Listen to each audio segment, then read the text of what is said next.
BDO. Pour pouvoir bien engager ses clients, il faut les connaître.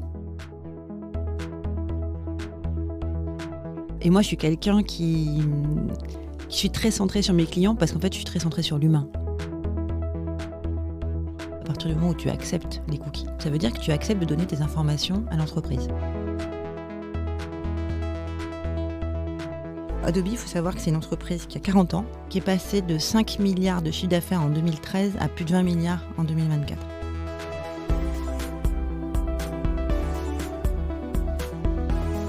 Bienvenue dans Coulisses de CEO, le podcast qui met à nu les dirigeants. Je suis Arnaud Naudan et dans chaque épisode, avec mes invités, on décrypte les challenges des leaders d'aujourd'hui et de demain. Bonjour et bienvenue dans Coulisses de CEO. Aujourd'hui, j'ai le plaisir de recevoir Sophie Yannikopoulos, directrice générale d'Adobe France depuis juillet 2021. Diplômée de la Montpellier Business School en 2000, elle a débuté sa carrière chez Ares avant de rejoindre EMC puis Salesforce. En 2020, elle devient vice-présidente et directrice générale chez Splunk. Parallèlement, Sophie a obtenu un diplôme en coaching exécutif à HEC Paris en 2011, renforçant son approche centrée sur l'humain et l'intelligence collective. Maman de 3 enfants, elle est également passionnée de développement personnel et de yoga, des disciplines qui ont enrichi sa résilience et son leadership. Je suis très heureux de la recevoir. Bonjour Sophie. Bonjour Arnaud. Est-ce que tu peux te présenter en quelques mots, ton parcours, d'où tu viens? Je disais diplômée de Montpellier. T'es né de là-bas ou t'as immigré là-bas? Non, je suis arrivée à Paris seulement il y a 12 ans. Ouais. Je suis née à Nîmes et j'ai fait mes études à Montpellier parce que comme beaucoup de personnes qui vivent dans le sud, je ne voulais surtout pas quitter la Méditerranée. Donc dans mon choix d'école de commerce après nos concours d'écrit, j'ai choisi, je crois, Marseille, Toulouse, Montpellier. Enfin, c'était vraiment sud. Et puis, j'ai choisi celle qui était la plus proche de chez mes parents. Donc sudiste, études dans le sud. Mon papa est grec. Ma maman est donc du sud de la France. Et ils se sont rencontrés tous les deux à Montpellier, où ils ont fait leurs études de médecine. Et moi, j'avais jamais envisagé en fait de quitter le sud de la France. Je passais toutes mes vacances d'été en Grèce pendant 6 semaines chaque été. Donc en fait, ma vie était assez, on va dire, sympathique, conforme à une personne qui vit proche de la Méditerranée. Pourquoi ce cursus? Je pense que je suis née ambitieuse. J'aurais jamais osé dire ça il y a quelques années. Ça, c'est tout le travail que j'ai fait sur moi. Ça se dit rare. pas. Surtout pour une femme. On y reviendra. Mais... je me souviens avoir écrit, quand j'avais 8 ans, une rédaction où on devait écrire ce qu'on voulait être plus tard. Et j'avais écrit que je voulais être présidente de la République. Donc, ça note quand même une personnalité assez ambitieuse. Et puis, j'avais un père qui faisait de la politique locale, qui a été maire de son village pendant 30 ans, qui a eu plusieurs fonctions, on va dire, locales d'élus. Et puis une maman très engagée en tant que médecin sur le soin. Donc prendre soin de ses patients, prendre soin de sa famille, de ses amis. Et je pense que j'ai un peu hérité des deux. C'est-à-dire que j'ai hérité du côté ambitieux de mon père et du côté prendre soin de ma maman. Qu'est-ce qui t'a amené finalement dans ce secteur? Le hasard? Non, c'est pas le hasard. En école de commerce, comme tu le sais, j'ai dû faire une année de césure, comme beaucoup d'entre nous. Et c'est cette année de césure-là qui m'a amenée dans la tech pour des raisons vraiment financières. C'est-à-dire que j'avais à l'époque le choix entre deux stages de longue durée. Un dans le luxe, et puis un à l'époque chez CGTEL, ex-SFR Business, et donc dans le monde du B2B. Et en fait, il y avait d'un côté un salaire qui était 4 fois, 5 fois inférieur dans le luxe par rapport à faire un stage longue durée dans la tech. L'écart était à l'époque, si important. Ça ne s'appelait pas la tech. Ça s'appelait d'ailleurs l'informatique et les télécoms. Et c'est vraiment ça qui a été mon premier choix, parce que je pense que je suis quelqu'un qui a besoin d'être profondément libre et indépendante. Et donc, ça me permettait de pouvoir payer le loyer que je souhaitais à Paris, puisque je l'ai fait à Paris cette année de césure.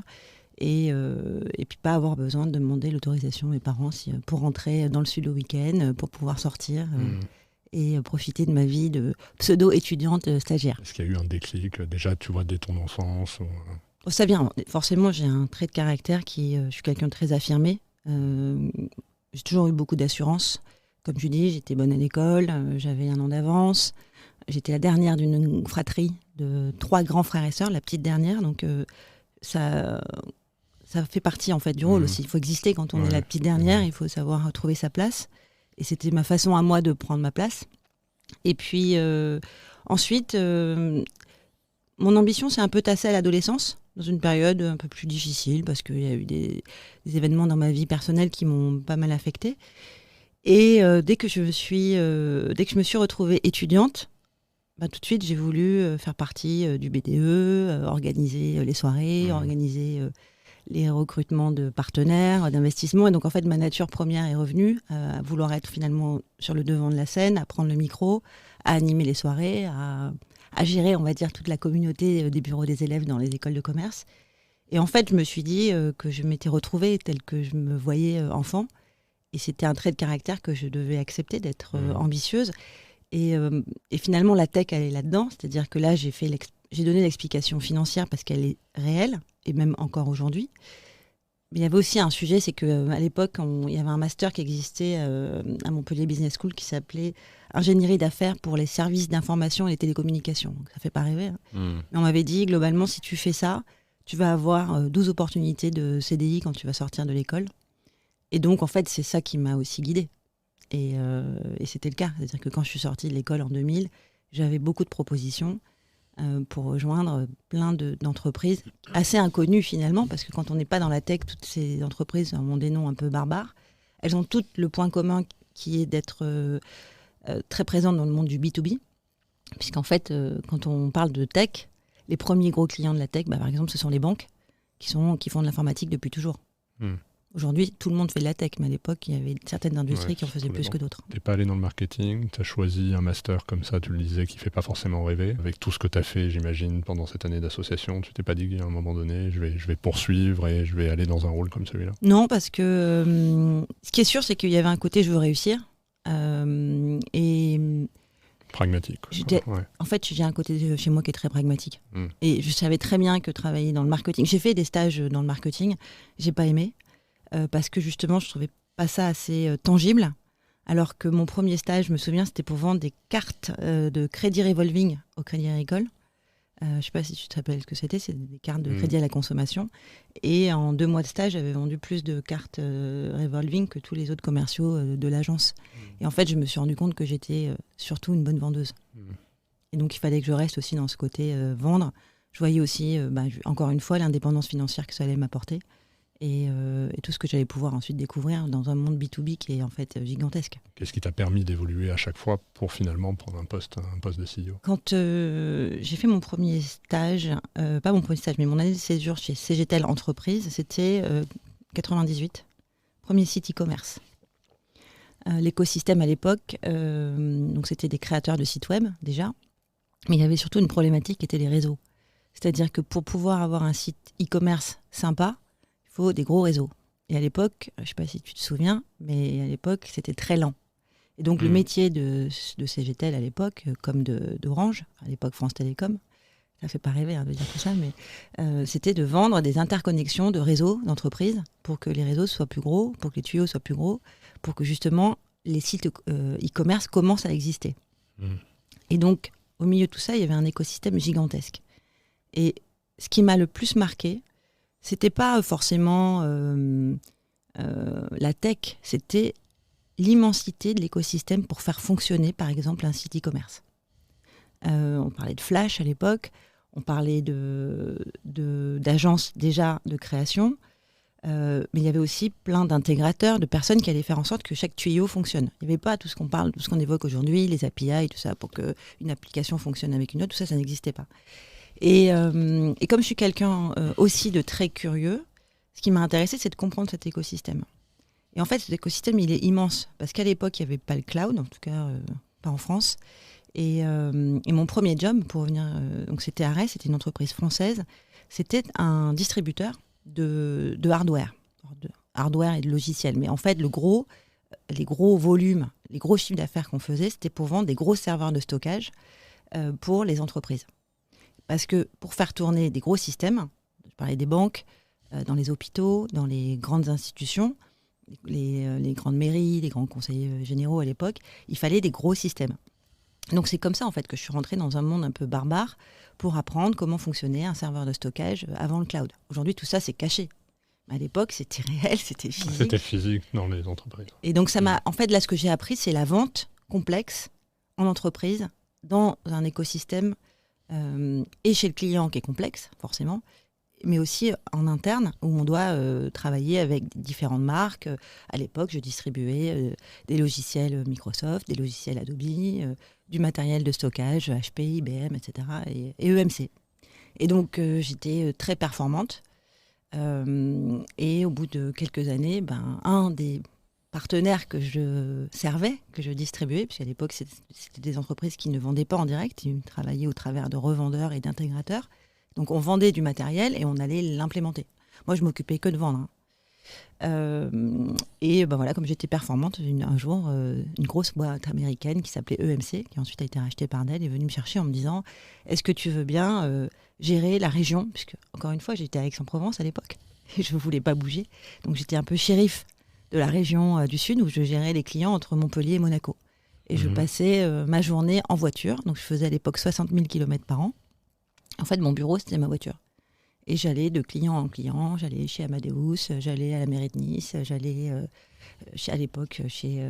ça s'appelait J'aime Plus à l'époque, c'était...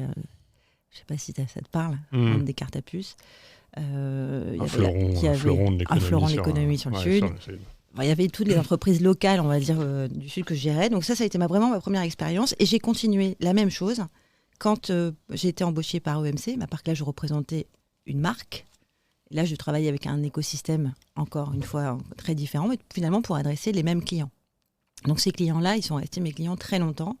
Et on sait que dans une région, le fait de créer des relations de longue durée avec ses clients, ça marche.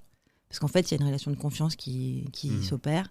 Et donc, ça m'a permis d'être reconnue sur ce domaine de tech dans une région, à l'époque, et de performer, en fait, pendant plusieurs années. Jusqu'au jour où je me suis dit, bon, là, j'ai fait le tour. Entre-temps, j'avais eu 2 enfants. J'étais enceinte de ma 3e fille. J'avais fait une formation pour être coach de dirigeant, mais on en reparlera pourquoi j'ai fait ça en 2011. Et donc, on était en début 2012. Et je me suis dit, bon, là, qu'est-ce que je fais maintenant ? Et je passais beaucoup de temps à Paris, puisque j'étais en remote. J'étais déjà en télétravail pendant toute cette période, depuis 2006. Et le siège était donc à Paris. Et je passais mon temps à Paris, et mon mari aussi. On n'arrivait plus à trop à gérer notre vie de famille. Et j'étais enceinte de ma 3e. 3e égale 6 mois de congé maternité. Et donc là, j'ai appelé mon chef et je lui ai dit, écoute, en fait, tu vas me trouver une mutation. Moi, maintenant, je veux être manager. Et ce qu'on va faire, c'est que je vais te trouver mon successeur dans le Sud. Et quand je reviens de congé maternité, en fait, je viens à Paris. Et donc, voilà. Il a dit oui comme ça. Alors, il a dit oui. Mais bien sûr que quand je suis arrivée en septembre, je n'avais pas le poste de manager que j'attendais. C'est-à-dire que je suis partie, ils m'ont payé ma mutation, mon déménagement, ma relocalisation à Paris. Ils m'ont aidé à trouver mon appart, etc. etc. Et puis quand j'ai repris, en fait, non, je n'avais pas mon job de manager. J'avais un job de global account manager pour Orange, qui était chouette, mais qui n'était pas ce que je voulais faire, en fait. Tu étais toujours sales. J'étais toujours sales, ouais. Donc là, tu bouges. Donc là, je bouge pas encore. Non, je fais le job. Et puis, au bout d'un an et demi, Salesforce m'appelle. Ils me disent, on cherche du monde. C'était une grande époque, Salesforce, gros recrutement. Et donc, on aimerait bien t'embaucher comme commercial. Et je dis, mais non, mais moi, je veux pas être commercial. Maintenant, je suis venue à Paris pour grandir, pour prendre des nouvelles fonctions. Et donc, je dis à EMC que je vais partir parce que j'ai une proposition chez Salesforce. Et là, EMC me retient et me fait une proposition de manager. Donc, je reste 2 ans où je prends mes premières fonctions de people manager, où je gère une équipe de commerciaux. Et au bout de 2 ans, Salesforce m'appelle en me disant, maintenant, on voudrait que tu viennes comme manager. Et donc là, j'ai bougé. Quand tu dis job de manager, tu pilotais des commerciaux, tu continuais à vendre ? Tu étais purement dans le management ? Non, j'étais plus en vendeuse, j'étais en accompagnement de vendeurs, donc en transmission. Bien sûr que quand on est manager commercial, et aujourd'hui je le fais encore, on fait beaucoup de rendez-vous clients. Puisqu'en fait, dans la vente en entreprise, comme tu le sais, on appelle ça de la vente complexe parce qu'il faut adresser plusieurs personnes. Et donc, on aligne les managers avec les managers de nos contacts chez les clients. On aligne nos CEO. Et donc, on fait de la vente à plusieurs niveaux, en fait. Donc, je continuais à vendre mais j'étais aussi beaucoup en... Ça vient de la stratégie commerciale. Absolument, ouais. Donc on fait du people management, on fait de la transmission, et puis aussi on fait de la stratégie. Tu restes combien de temps chez Salesforce ? Je reste presque 5 ans. Dans les belles années 2015-2020. Ouais. J'apprends beaucoup de choses. J'apprends la transformation digitale. Qu'est-ce que c'est la transformation digitale ? Comment on accompagne nos clients à être centrés sur ses clients et non pas sur ses process, sur plusieurs industries, sur des entreprises de taille intermédiaire dans les régions, puis après sur le retail, le luxe. Et là, en fait, toujours ambitieuse, toujours avoir envie d'aller un peu plus loin. J'ai une personne de mon réseau qui m'appelle et qui me dit on cherche une DG en France pour Splunk, est-ce que ça t'intéresse ? Et je me dis en fait c'est un peu risqué, mais c'est pas grave, je vais le faire, je vais prendre le risque. Et donc je pars chez Splunk et je découvre un nouveau monde que je connaissais pas, puisqu'en fait j'avais appris le monde de la data quand je vendais du stockage, j'avais appris le monde du CRM et toujours de la data chez Salesforce, le monde du cloud aussi, j'avais découvert le monde du cloud, et je connaissais pas le monde de la cybersécurité. Donc j'ai découvert le monde de la cybersécurité. Et puis finalement, au bout d'un an, j'avais du mal à trouver ma place parce que c'était un monde assez technique. J'avais perdu le monde technique pour arriver vers le monde des métiers. Finalement, Salesforce, c'est un monde où on vend à des métiers principalement. La technique qu'il y a derrière, j'allais dire tout le monde s'en fout, non, mais il y a évidemment qu'un DSI est impliqué. Bien sûr qu'il faut s'intégrer dans un environnement déjà complexe chez le client. Mais globalement, les interactions qu'on a, elles sont plutôt très business. Et là, en fait, quand on vend de la cybersécurité, on est plutôt dans le risque et on est plutôt dans une discussion très technique. Donc, en fait, j'avais perdu un peu mon aura et finalement, ce sur quoi je suis plutôt bonne. Et finalement, revenir sur des sujets techniques, je pense que j'étais pas bonne. Donc, au bout d'un an, je suis partie et je suis rentrée chez Adobe, où là, j'ai retrouvé un monde très similaire à celui de Salesforce, qui est plutôt le monde, on va dire, du marketing digital, accompagnée d'un monde que je ne connaissais pas, qui était le monde de la création de contenu. Et puis, c'est pour la première fois de ma carrière, je travaille dans une entreprise qui fait aussi du B2C. Puisqu'en fait, Salesforce est exclusivement du B2B. Toutes les entreprises avec lesquelles j'avais travaillé depuis toujours étaient exclusivement d'entreprises finalement assez méconnues du grand public. Tout le monde connaît Adobe. C'est une marque qui est quand même très puissante, mais je pense pour Photoshop. Et Acrobat, PDF, tout le monde connaît quand même. PDF aussi. Et en fait, il y a plein de choses derrière. Donc, est-ce que tu peux nous pitcher Adobe ? Oui, bien sûr. Alors, déjà, Adobe, il faut savoir que c'est une entreprise qui a 40 ans et qui est passée de 5 milliards de chiffre d'affaires en 2013 à plus de 20 milliards en 2024. Donc, c'est normal que tout le monde ne connaisse pas Adobe tel qu'est Adobe aujourd'hui. Pourquoi cette boîte a eu un succès incroyable et une croissance de chiffre d'affaires qui est quand même assez remarquable pour une entreprise qui a 40 ans ? Parce qu'en fait, Adobe a transformé son business model. Et donc, tout le monde connaît Photoshop, ou presque. Tout le monde connaît Acrobat. Et à l'époque, un Français, par exemple, achetait ses CD-ROM en 2010, 2011, jusqu'en 2012, à la Fnac, par exemple. Et puis, en 2012, Adobe a décidé de vendre ses logiciels sur son site web, donc sur adobe.com. Et pour faire ça, il fallait des logiciels de site web. On appelle ça du content management system, du CMS, comment est-ce qu'on fait pour avoir un site web qui est le plus immersif possible, le plus personnalisé possible, le plus intéressant. Comment est-ce qu'on fait pour amener ses clients sur ce site web ou sur ce site e-commerce, donc notion de marketing digital. Et comment est-ce qu'on fait pour que finalement l'expérience client soit la meilleure possible, puisqu'avant il avait une expérience via un distributeur, donc Adobe ne connaissait pas ses clients. Et aujourd'hui, en fait, Adobe connaît ses clients et donc pour ça, il faut que ses clients deviennent fidèles, continuent à acheter sur adobe.com. Et donc pour ça, Adobe a acheté de la technologie pour pouvoir mettre en place cette transformation. Et puis finalement, on a acheté les sociétés qui ont permis de le faire. Donc on est le client zéro de toutes nos solutions de marketing digital, de CMS, d'e-commerce, parce qu'on les a utilisées pour faire cette transformation et maintenant, en fait, on la vend à nos clients. Voilà. En gros, si je devais te pitcher Adobe, c'est ça. Ça part d'Acrobat et de Photoshop. Entre autres. De la volonté de changer le modèle de distribution, finalement, de vente.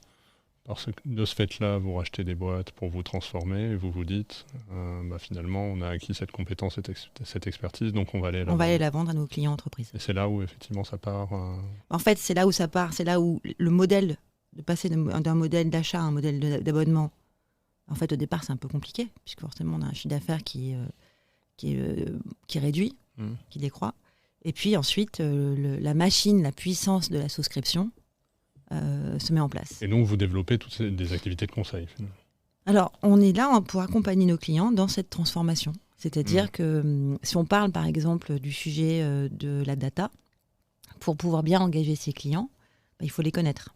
Donc, il y a toute une notion de connaître leur comportement sur le site web, donc d'analyse de leur comportement, connaître leurs préférences pour pouvoir mieux les adresser, connaître les canaux qu'ils préfèrent utiliser. Est-ce que c'est le mobile? Est-ce que c'est WhatsApp? Est-ce que c'est SMS? Est-ce que c'est le mail? Est-ce que c'est d'autres canaux de réseaux sociaux qu'on peut imaginer?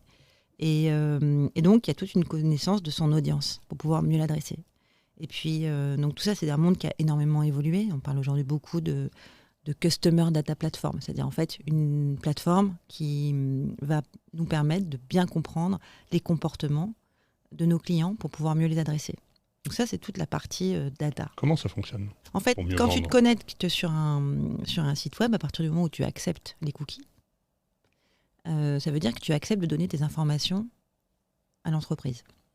Et donc, ça veut dire que tu lui fais confiance pour qu'elle gère bien sa pression marketing avec toi. Et donc, en fait, c'est une base de données de tes informations qui est capable de communiquer parce qu'elle a des connecteurs avec toutes les applications que tu utilises. Tout à l'heure, je parlais de CRM, on peut parler de call center.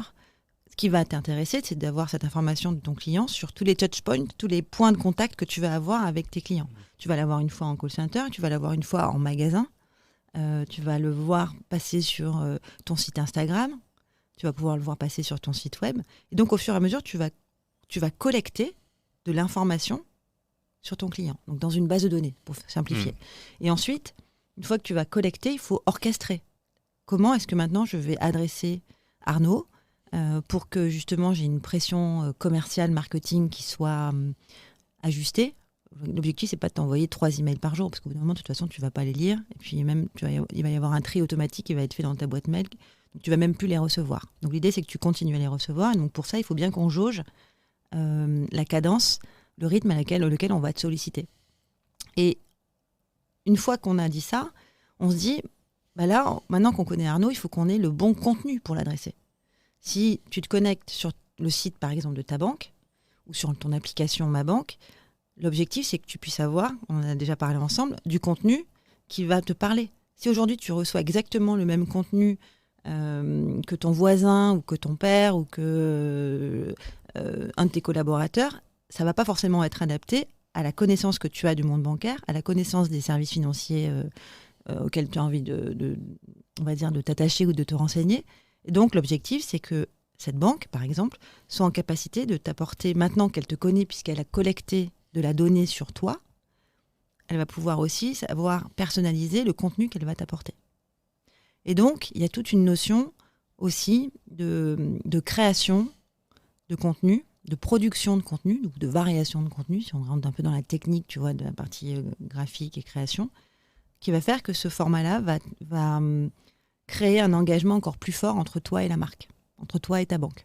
Alors, la banque, c'est un exemple parce que ça parle à tout le monde, mais on peut prendre, tu parlais de Nike par exemple, c'est un très bon exemple d'une marque qui a mis en place en fait un énorme programme d'engagement pour ses clients. Et quand on parle d'expérience client, moi j'aime bien dire que l'expérience client, c'est 3 phases. C'est avant, pendant, après. C'est-à-dire, avant que tu achètes ta paire de baskets, comment est-ce que Nike va t'attirer pour que tu passes du temps sur le site, tu vas passer du temps sur une paire de baskets, puis une autre, puis après tu vas personnaliser ta paire, puis après tu vas abandonner ton panier. Donc en fait, Nike va te relancer en disant, en fait, on a vu que tu avais passé un peu de temps là-dessus, mais ça serait bien que il y a une promotion, par exemple, pour que tu finalises ta vente. Ça, c'est le avant. Puis après, tu deviens client Nike. Comment est-ce qu'on va t'engager pour que déjà, donc pour qu'on t'engage, il faut que le pendant, c'est-à-dire le paiement, se passe bien. Il faut que l'achat se passe bien. Il faut que la livraison se passe bien. Et puis après, il y a l'après. C'est-à-dire déjà vérifier que tu es content de la paire de baskets que tu as achetée. Et puis après, l'après, c'est comment on va faire en sorte que tes prochains achats, par exemple pour tes enfants, se fassent directement sur l'application de Nike. Donc pour t'engager, au lieu d'aller acheter sur le site web de Nike, on va t'engager pour que tu télécharges l'application et que tu utilises l'application. Et plus tu vas utiliser l'application, plus la marque va te connaître, plus elle va te fidéliser, plus tu vas avoir des promotions, des ventes privées, plus tu vas avoir des facilités pour personnaliser, par exemple, les chaussures de tes enfants. Et donc, tu vas devenir un fan de Nike. Et donc, l'idée, c'est de se dire que toutes les marques aujourd'hui ont cet enjeu.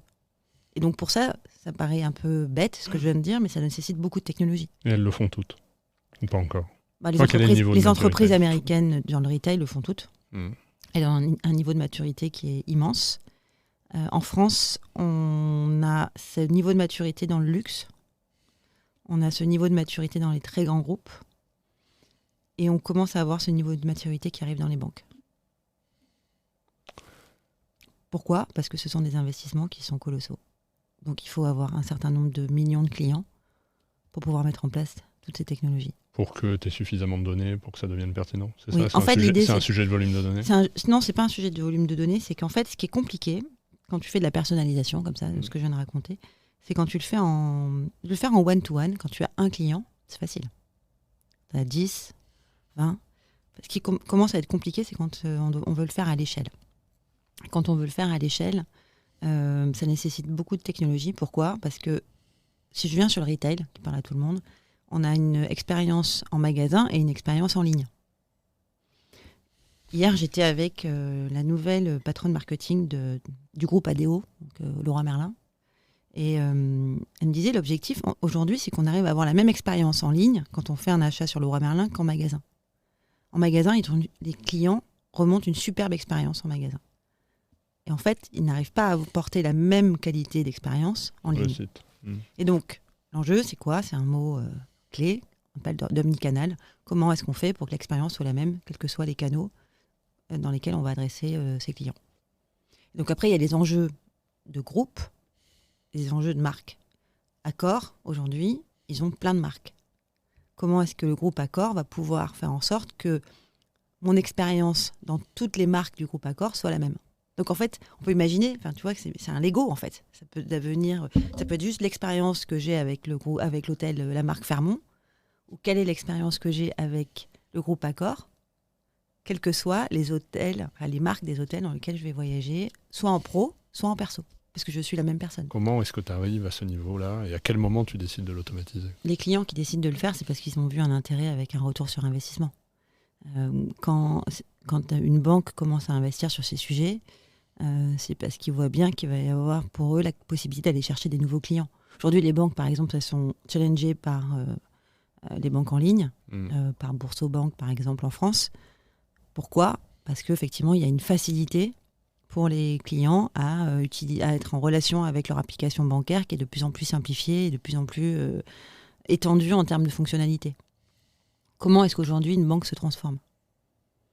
Et en fait, alors bien sûr que les banques, elles ont un legacy, une histoire énorme. Elles ont des clients qui sont là depuis très longtemps, elles ont des agences, elles ont des complexités d'organisation incroyables, mais en même temps, elles n'ont pas le choix. Et donc, en fait, cette technologie-là, elle va servir la transformation, mais pas que. Si derrière, en fait, c'est pour ça que les boîtes de conseil travaillent avec nous, parce qu'il y a la techno et puis il y a la gouvernance.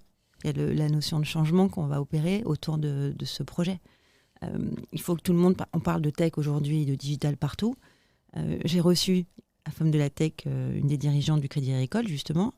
Et en fait, elle disait, aujourd'hui, moi, mon rôle, c'est d'infuser la tech à toutes les personnes, à tous les comex, dans toutes les grandes caisses du groupe Crédit Agricole.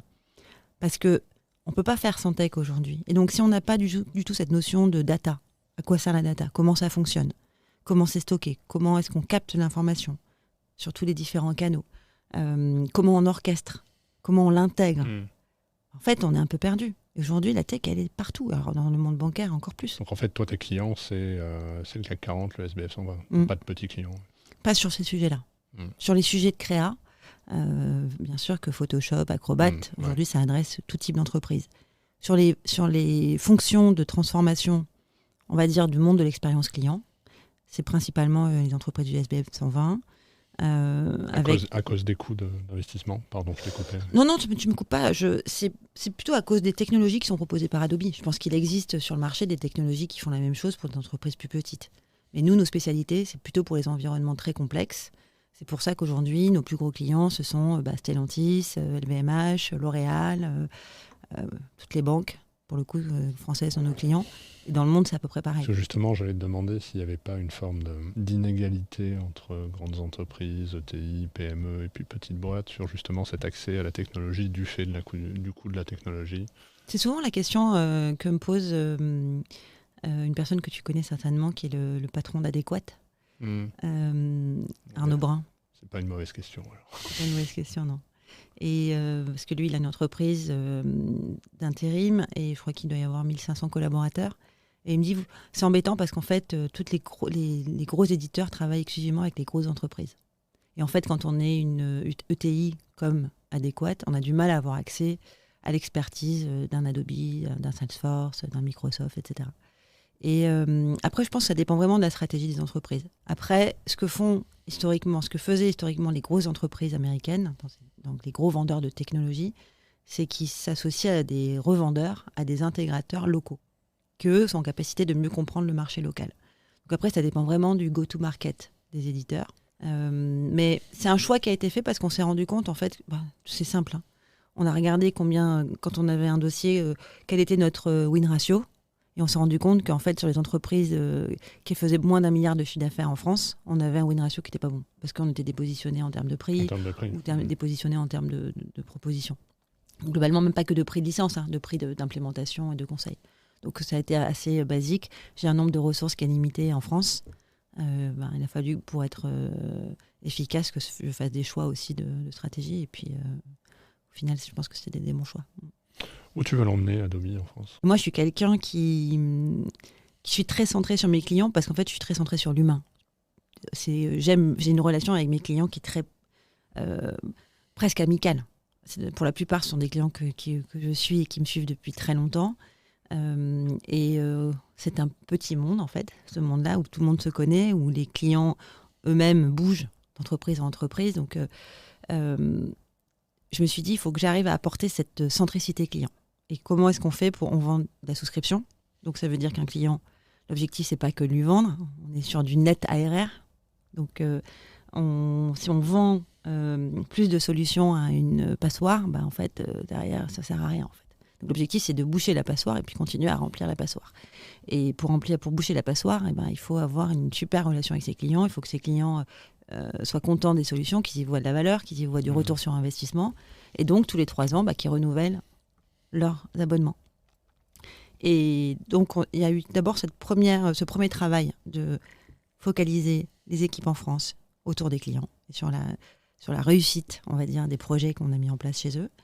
Et la phase de maintenant, c'est l'écosystème autour d'Adobe. Tout à l'heure, j'ai dit, notre métier, c'est de nous connecter avec plein d'autres applications qu'utilisent nos clients. Et donc, dans ce plein d'autres applications, il y a des solutions américaines. J'ai évoqué, un Microsoft, un Salesforce, mais il y a aussi des startups qui apportent de l'innovation de plus en plus aux grandes entreprises. On le voit aujourd'hui quand on va à Vivatech ou quand on va à la station F, il y a plein de startups aujourd'hui qui sont incubées par les LVMH, les L'Oréal, les BNP, etc. Et donc l'idée, en fait, c'est de voir comment est-ce qu'on fait partie de ce tout. Comment est-ce qu'aujourd'hui, on est une entreprise qui n'est pas vraiment connue du grand public, au-delà de l'aspect, justement, Photoshop et Acrobat, qui fait partie d'un écosystème d'applications stratégiques dans une entreprise et qui doit vivre au milieu de plein d'autres sociétés. Et c'est vraiment ça que j'ai envie de donner comme élan à la filiale française d'Adobe, c'est-à-dire de dire, OK, comment est-ce que maintenant on fait vraiment partie quelque part de cette French Tech, même si on est une entreprise américaine. De cet écosystème. De cet écosystème-là. Et c'est là où, en fait, ce qui est hyper intéressant, c'est que ça m'amène à discuter pas mal avec le gouvernement, ça m'amène évidemment à continuer les relations qu'on a avec les institutions, à étendre les partenaires avec qui on travaille. Parce qu'il y a un sujet qu'on n'a pas évoqué, mais qui a beaucoup changé les choses chez Adobe, c'est l'IA. C'est-à-dire qu'il y a 1 an et demi, en 2023, on a sorti nos propres solutions d'IA générative.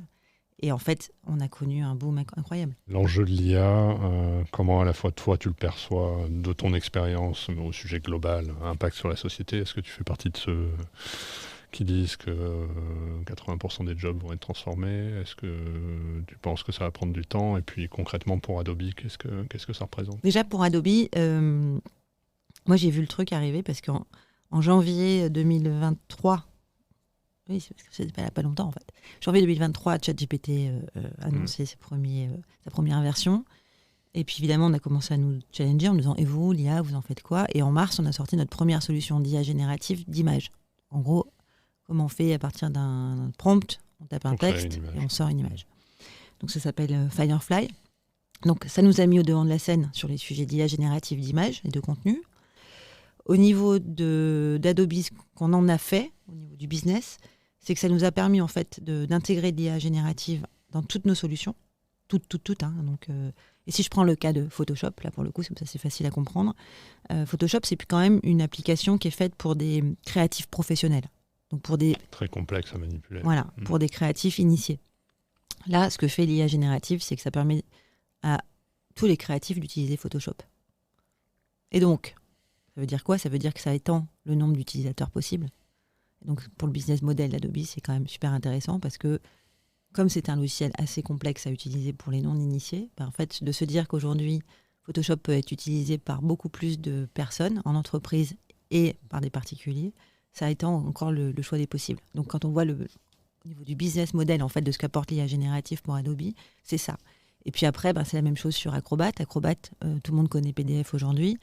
Quand l'IA générative arrive sur un PDF, ça permet de pouvoir résumer en 5 points un PDF qui fait 60 pages, en disant peux-tu me sortir les 5 points qu'il faut que je retienne pour préparer mon meeting de tout à l'heure. Et ça, c'est des choses qu'on connaît très bien avec ChatGPT aujourd'hui. Et donc, là, j'ai même pas besoin de mettre mon PDF dans ChatGPT. C'est ça. Ça va le faire automatiquement. Et donc tout ça, ça crée vraiment beaucoup de transformations dans un monde qui n'est pas très connu. Tout à l'heure, je parlais du monde des agences. Quand on lance une campagne, quand Coca, par exemple, lance une campagne, l'objectif, c'est de se dire comment est-ce que je vais pouvoir faire des variations de campagne en fonction des pays que je vais adresser, des populations que je vais adresser. Donc là, tu demandes à l'IA. Et là, l'IA, en fait, va pouvoir me gérer 5000, 6000 variations de contenu pour ma pub Coca avant l'été. C'est ça, en fait, que ça fait. Et donc, en termes de gains de production, en termes de gains de production, en termes de coûts, en termes d'efficacité, on amène de l'efficacité dans un domaine qui n'était pas dans ce ROI-là, j'allais dire, qui est la créativité. Avant, les créatifs, on les laissait tranquilles. Les créatifs, ils avaient juste besoin d'être super créatifs et d'être le plus créatif possible pour que leur campagne de pub soit la plus remarquée, qu'ils aient les meilleurs prix pendant le festival de la pub à Cannes au mois de juin. Donc après Cannes Cinéma, il y a le Cannes Lion, qui est la même chose, mais pour le monde de la pub. Et là, en fait, on se rend compte que par l'IA générative, on peut apporter la notion d'efficacité, de productivité dans la créa. Et donc, ça devient intéressant pour le comité de direction. Avant, la créa, ce n'était pas quelque chose qu'on adressait dans les comités de direction. À part pour certains annonceurs, pour qui la créa fait partie quand même de leur top line. Là, en fait, on a changé aussi la façon d'adresser ce sujet de créativité par l'arrivée de l'IA et par l'arrivée de l'efficacité dans la notion de production de l'IA. Donc ça, c'est Adobe. Quand une innovation de rupture baisse de façon significative le coût de production d'une ressource, paradoxalement, ça augmente la consommation de cette ressource parce que ça la rend plus accessible et finalement, ça ouvre le marché. C'est ce qui s'était passé avec la machine à vapeur et le charbon. Tu te ranges de quel côté, toi, à titre perso et puis à titre de... Alors déjà, moi, je suis quelqu'un de profondément optimiste. Donc j'ai tendance à dire que l'IA va nous permettre de faire beaucoup plus de choses et j'ai aucun frein sur l'usage de l'IA, même si j'ai vu des documentaires qui sont assez terrifiants sur ce que ça pourrait être demain, que mes enfants me montrent, parce qu'ils savent que je suis une grande utilisatrice des technologies d'IA générative, parce que comme je suis très multitâche et que je trouve que ça me fait gagner un temps dingue, je l'utilise de plus en plus. Mais le risque que je vois, au-delà des régulations sur lesquelles on essaie de mettre en place un maximum de précautions au niveau du gouvernement ou au niveau de la souveraineté européenne, Le risque que je vois, c'est qu'il y a une fracture encore plus grande entre les sachants et les non-sachants. C'est-à-dire qu'aujourd'hui, je pense que tu es pareil, je suis de plus en plus efficace. Enfin, en tout cas, j'ai l'impression. Je suis de plus en plus efficace, je prépare de mieux en mieux mes meetings parce que je suis aidée par, par des outils qui me permettent de le faire. Et donc, je vais de plus en plus vite. Moi, de toute façon, mon objectif, ça a toujours été de travailler mes points forts, donc travailler plutôt là où je suis naturellement douée et de me faire aider par mes équipes sur les choses sur lesquelles je suis moins douée. Et en fait, là, j'ai à disposition sur mon téléphone des outils qui me permettent de me compléter. C'est vraiment pour moi un assistant. Ouais. Ouais. Et donc, pour revenir sur les notions d'éthique, d'enjeux, de société, etc., j'ai 2 sujets. Si je me dis, aujourd'hui, on fait quand même partie des gens privilégiés. Et donc, on devient encore plus privilégié quand on utilise ce genre d'outils. Et donc, mon message, c'est de dire, il faut absolument que ces outils-là soient utilisés par tout le monde. Il ne faut pas que ce soit sélectif aux gens qui sont déjà privilégiés. Parce que sinon, on va encore plus accentuer cette fracture, en fait. Parce que le gap de performance entre quelqu'un qui sait bien utiliser l'IA et celui qui ne l'utilise pas, il va devenir dingue. Ouais. Donc, il y a vraiment un sujet de... Et d'ailleurs, je prends pas mal la parole là-dessus, parce que pour moi, c'est vraiment important. Alors, souvent, j'utilise pour les femmes, parce que je suis quand même très utilisée pour ce monde-là, mais de dire, mesdames, prenez l'IA, prenez le TGV de l'IA en marche, et c'est pas que pour mesdames, c'est globalement pour tout le monde. Notre CEO le dit, en fait, le monde va changer pour ceux qui n'utilisent pas l'IA générative, mais pas pour ceux qui l'utilisent. Donc il faut que tout le monde l'utilise. Et donc je pense qu'on a un rôle à jouer en tant que personne médiatique, on va dire, de vraiment convaincre que tout le monde doit l'utiliser. Est-ce que tu saurais dire qu'est-ce qui a été le plus marquant pour toi entre avant CEO et CEO ? Souvent je dis que moi mon rôle c'est de régler les problèmes. Parce qu'en fait, tous les jours, j'ai des problèmes qui arrivent. Je ne sais pas si c'est mon rôle de DG ou si c'est mon rôle de dirigeante au sens large. Et puis, c'est comment je fais pour garder mon niveau d'énergie. Parce qu'en fait, plus tu montes dans la hiérarchie, plus tu as de personnes qui te regardent. Qui regardent si tu as l'air fatigué aujourd'hui, si je marche droit, En fait, on est vachement regardé. Et donc, ça veut dire quoi ? Pas regarder physiquement, mais regarder sur l'énergie qu'on dégage. J'ai un nombre de tâches à réaliser dans une journée qui est juste incroyable.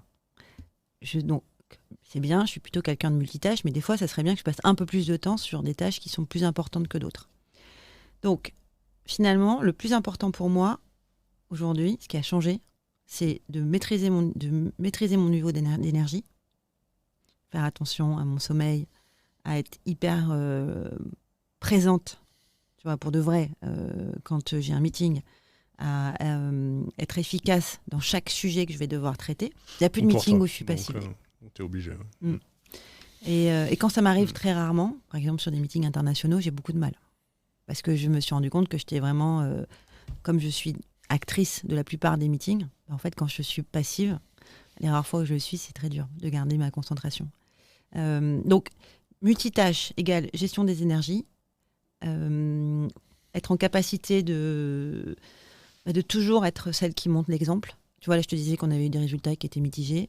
En fait, il faut y aller quand même. On termine un trimestre on n'a pas fait nos objectifs. Il faut que le jour d'après, on soit pleine balle pour rassurer les équipes, les remettre, les réengager, redonner de l'attraction sur on n'a pas signé ces deals-là la semaine dernière, c'est pas grave, on va les signer dans un mois, sur la présentation de la nouvelle organisation, sur la présentation des nouveaux objectifs pour l'année, de la vision stratégique, du go-to-market qu'on adapte, parce que finalement on va se focaliser sur les entreprises qui font plus d'1 milliard, et à chaque fois arriver, convaincre, mais avec le bon ton, la bonne sécurité psychologique aussi des équipes.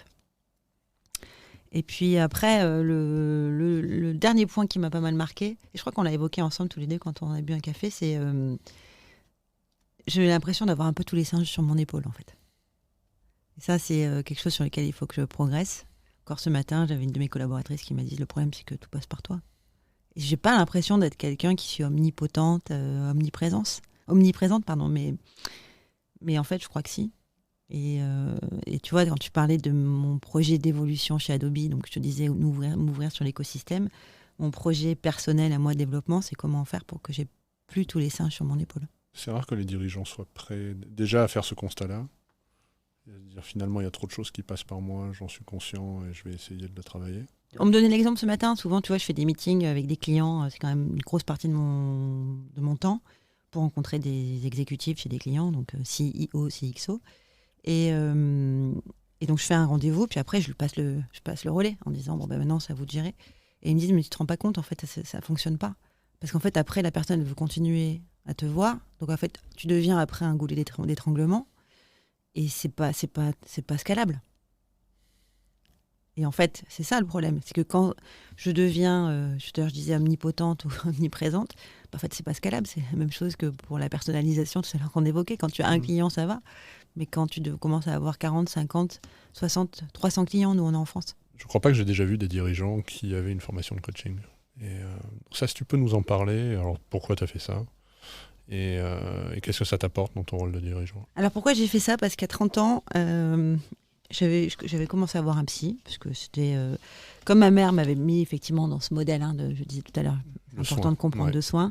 J'étais déjà dans cette démarche de me dire, tiens, c'est bien d'aller voir de temps en temps un thérapeute avec qui j'échange sur mes problèmes, qui je suis, le sens de ma vie, tout ça. C'est hyper rare ça aussi, je pense. Ouais, mais Les gens effectivement, qui acceptent de juste dire, je vais aller voir un psy juste pour parler. Il y a encore un côté en France où tu te dis, si je vais voir un psy, c'est parce que je suis pas bien. Ouais, ouais. Tout à fait. Non, moi, c'était vraiment dans le mode développement. Et puis, je dis à cette personne qui m'accompagnait, en fait, j'ai raté ma vie, j'aurais dû être médecin comme mes parents, dans une discussion comme ça. Elle me dit, mais pourquoi tu dis ça? Et je lui dis, parce qu'en fait, finalement, ce que j'aime le plus, c'est de prendre soin.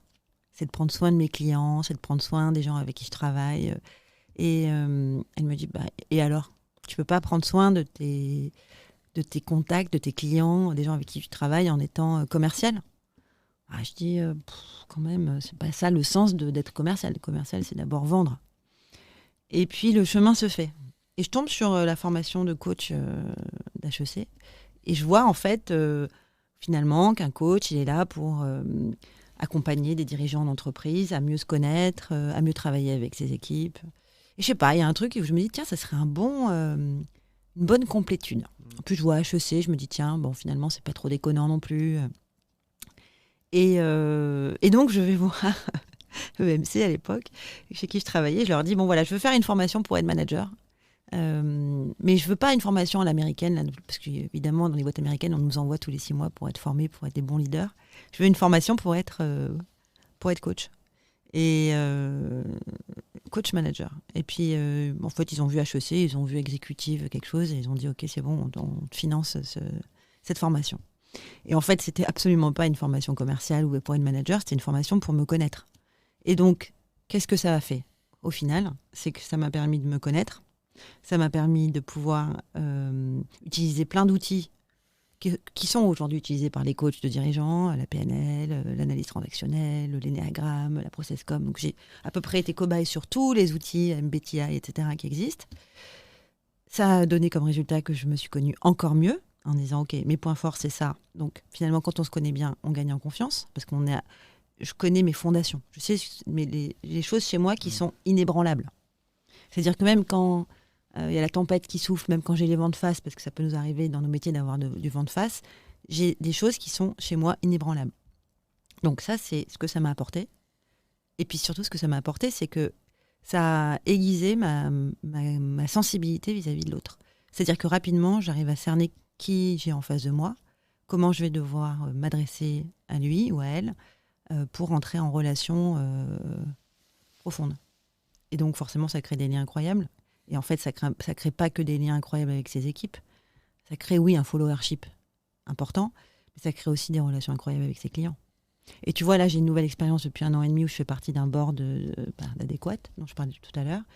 Et en fait, ce que je dis, c'est que c'est marrant, mais cette posture de coach, qui n'est absolument pas une posture de leader, qui est plutôt une posture où on est en retrait, on est en écoute active, où on pose des questions, même si on a des idées de réponse, on essaie d'être plutôt dans le questionnement. C'est exactement ce qu'on fait quand on fait partie d'un board dans une entreprise, en fait. Puisqu'on n'est pas exécutif, on est là pour faire de la gouvernance et pour voir l'évolution de l'entreprise trimestre après trimestre. Et donc, cette posture de coach, elle m'a aidé à me connaître, elle m'a aidé à connaître mes points forts et donc à aiguiser mes points forts, et donc à grandir et à prendre confiance. Elle m'a aidé à être un bon manager, à être un bon leader et aujourd'hui à être une bonne personne, on va dire, dans les gouvernances des conseils d'administration. Donc au final, je pense que ça a été assez clé dans ma carrière. Bon, on avait dit qu'on ne parlerait pas que de ça, mais peut-être pour finir, on peut en parler un petit peu. Tu as lancé un podcast, Femme de la Tech. Pourquoi avoir finalement voulu t'engager, toi, personnellement, et finalement Adobe, t'incarnes cette boîte, sur ce sujet et en donnant la parole à des femmes de la tech? En fait, alors, au départ, l'idée, c'était de faire témoigner des clients. Parce que plus, on sait que nos clients sont nos meilleurs ambassadeurs et donc la notion de témoignage client, elle est hyper importante. Et moi, je voulais le faire dans un format de podcast parce que je trouvais que le format était hyper intéressant parce que vraiment, c'est là où on rentre dans une relation qui est complètement différente avec la personne qu'on va interviewer. Ça, c'était ma première idée, mais au départ, c'était pas forcément ciblé femmes. En fait, j'allais dire que le sujet femme de la tech m'a dépassée. Bien sûr que Pénélope, qu'on connaît tous les deux, m'a poussée aussi là-dedans. Mais c'est pas que ça. C'est-à-dire qu'en fait, à un moment, on a commencé à vouloir m'entendre sur le sujet de femme de la tech. Et puis une fois, puis deux fois. Et en fait, après, tous les médias, réseaux, à chaque fois, voulaient m'entendre sur comment tu as fait toi en tant que femme pour réussir dans la tech. Comme si c'était vraiment quelque chose d'exceptionnel. Et je suis devenue un peu, malgré moi, la porte-parole des femmes qui travaillent dans la tech. Et donc ça, c'était quelque chose qui m'a un peu perturbée au départ, parce que j'avais pas l'impression d'avoir cette aura-là, cette image-là. Tu vois, je me disais, j'ai l'image de super leader, mais je pensais pas avoir l'image de femme de la tech. Et en fait, je me suis rendu compte quand même d'un truc. C'est que toutes ces femmes qui sont mes clientes, avec qui j'ai travaillé, eh ben, le fait qu'on soit entre femmes a énormément facilité les choses. Je ne sais pas expliquer pourquoi, parce qu'en fait, jusqu'à présent, mes clients, c'était principalement des hommes. Mais là, on est sur des femmes dirigeantes avec des profils assez équivalents, école de commerce, on fait des carrières chez des opérateurs telco ou dans des métiers qui n'ont rien à voir avec la tech, mais par contre qui sont aujourd'hui dans des métiers où elles utilisent de la tech. Et elles ont toutes le point commun qui est que, quelle que soit l'activité et l'industrie dans laquelle elles sont, la plupart, elles sont là sur les premières qui sont parues, elles sont dans des entreprises du CAC 40, elles travaillent énormément avec des technologies, et en plus avec des technologies Adobe. Et je me suis dit, mais en fait, aujourd'hui, on est dans un monde où il y a de plus en plus de femmes dirigeantes, et on arrive à des meetings où il y a des fois maintenant plus que des femmes. En tout cas, sur des meetings de closing, ça m'est arrivé d'être juste moi, et puis... par exemple, la directrice générale du Crédit Agricole. Et ça, c'est nouveau. Franchement, c'est nouveau. Ça n'existait pas avant. Avant, il y avait toujours 8 hommes et 2 femmes sur un meeting, voire une femme et 9 hommes. Et donc voilà. Et donc ça, c'est ce qui m'a donné l'idée de lancer. Et puis là, on va continuer à partir après Noël.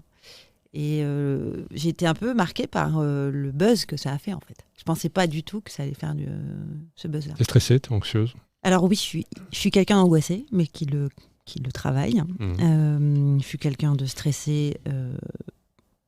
Je pense que j'arrive à bien gérer mon stress, parce que j'ai plein d'outils. Tout à l'heure, tu disais que je faisais du yoga, je fais pas mal de sport, je cours aussi, moins que toi, mais je cours aussi. Je joue au tennis. Enfin, j'ai ma routine de gestion de mon corps qui est hyper importante pour limiter l'impact du stress chronique sur moi. En ce moment, tu vois, je dors pas très bien. Et en ce moment, je suis fatiguée parce qu'on vient de terminer notre année et qu'on a une énorme pression sur les chiffres. Après, c'est aussi mon moteur, en fait. Parce que je pense que je ne serais pas capable d'avoir un métier où je ne suis pas stressée.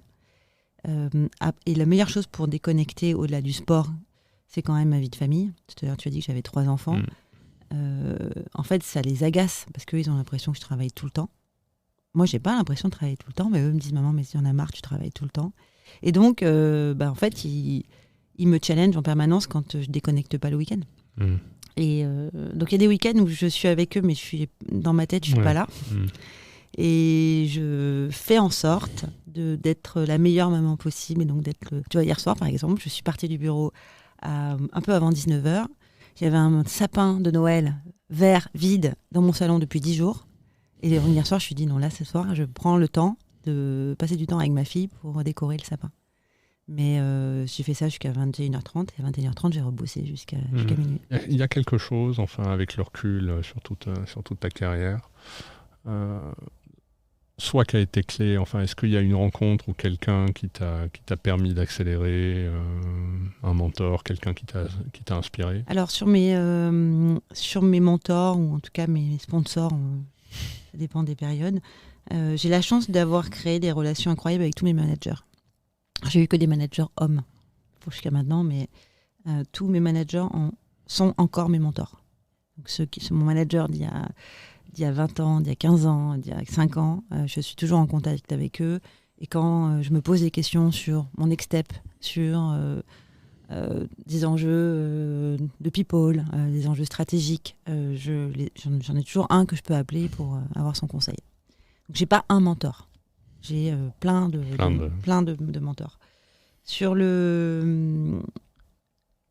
quelque chose qui s'est passé dans ma carrière qui a eu un impact, je pense que c'est pas une personne, c'est vraiment, donc, encore une fois, plusieurs personnes, et c'est quand même cette notion de travail personnel. Et tu vois, tu parlais d'inspiration. Alors plus tu évolues, plus tu es seul. Je sais pas si on l'a pas dit, mais... On n'a pas parlé de la solitude. On n'a pas parlé de la solitude. Mais elle est là. Mais plus tu évolues, plus tu es seul, et moins il y a de personnes qui sont là pour t'inspirer. Donc l'inspiration, moi je vais la chercher pas forcément dans l'entreprise. Je vais la chercher en écoutant beaucoup de podcasts. Voilà, en écoutant ton podcast, je vais entendre plein de CEO qui parlent et qui vont m'inspirer sur leur carrière, sur des choix qu'ils ont fait à un instant dans leur vie, qui vont me dire « Ah tiens, ça c'est intéressant, il faut que je le prenne ». Et puis après, je suis quelqu'un qui a développé une profonde spiritualité avec mon développement personnel. Et donc, j'ai aussi pas mal de podcasts. Il y en a un, par exemple, qui s'appelle Métamorphose, qui m'inspire. Donc ça, c'est complètement différent de notre business. C'est plus sur des philosophes, Frédéric Lenoir, qui va parler justement de sa façon de voir le sens de la vie, et puis qui va me ramener à mes fondamentaux et à des valeurs qui sont chez moi, en fait. Et quand ça va pas, la première chose que je me dis, c'est reste aligné à tes valeurs. Ne déroge pas à ces valeurs-là, elles sont clés pour toi. Et le reste, après, ça suivra. Merci beaucoup, Sophie. Tu vois, on a débordé finalement, le temps passe super vite. Merci beaucoup d'avoir accepté l'invitation. Je suis très content de cette conversation. Merci pour ta franchise. Je te souhaite le meilleur chez Adobe. Et puis à très bientôt. Et puis pour ceux qui nous écoutent, rendez-vous la semaine prochaine pour un nouvel invité. Salut Sophie. Merci beaucoup d'avoir écouté cet épisode de Coulisses de CEO. Je vous donne rendez-vous la semaine prochaine avec un nouvel invité. Pour ne manquer aucun épisode, abonnez-vous sur votre plateforme d'écoute préférée et partagez l'épisode parce que le podcast, finalement, comme les valeurs d'une entreprise, ça se partage.